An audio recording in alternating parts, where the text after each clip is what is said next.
வரும் அடியவர்களுக்கு ஸ்ரீ வாராகி அன்னையிடமிருந்து அருள் வாக்கு பெற்று அவர்களின் குறை தீர்க்கும் குருவே உமக்கு நமஸ்காரம். பிறருக்கு உதவி செய்யும் தயாள குணம் படைத்த குருவே உமக்கு நமஸ்காரம். மாமா நிறைய டெய்லி ஆன்மீக விஷயங்கள்லாம், அதாவது புதுசா சொல்லிட்டு இருக்காரு. அதாவது நம்ம நினைப்ப அந்த சொன்னதே சொன்னா கூட அது போர் அடிக்காது. அந்த அளவுக்கு ஒரு அழகான சமாச்சாரங்கள், ஏன்னா தெய்வ சமாச்சாரம்லாம் எப்பவுமே அதை கேட்டா போர் அடிக்காது. ஸோ ஆன்மீக விஷயங்களை வாங்காக எடுத்துரைத்து எல்லோர் மனதிலும் பக்தியை வளர்க்கும் குருவே உமக்கு நமஸ்காரம். பக்தியை மேலும் வளர்ப்பதற்கு அடியவர்களுடன் ஆன்மீகம் பயணம் மேற்கொண்டு பரம்பொருளின் அருளை பெற்றும் தருவே குருவே உமக்கு நமஸ்காரம்.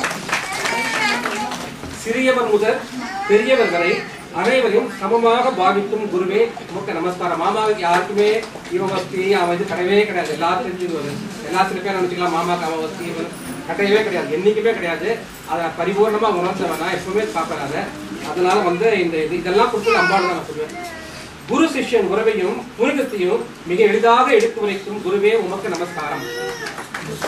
ஏழாவது, எந்த கருத்தை எடுத்துரைக்கும் போதும் எல்லோரும் விரும்பும் வண்ணம் யார் மனதில் புண்படாதவாறு எடுத்துரைக்கும் குருவே உமக்கு நமஸ்காரம்.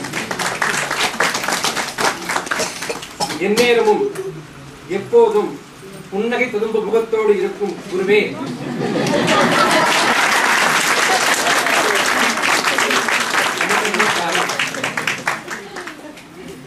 அது நாசம் பண்ண மாட்டேன். 9வது நாள் 9 எனக்கு நிறைய வரணும்.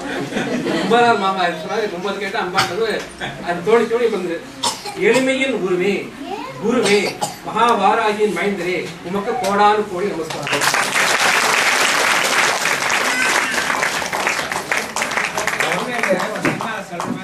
உட்காந்து ஓசிப்பாங்களா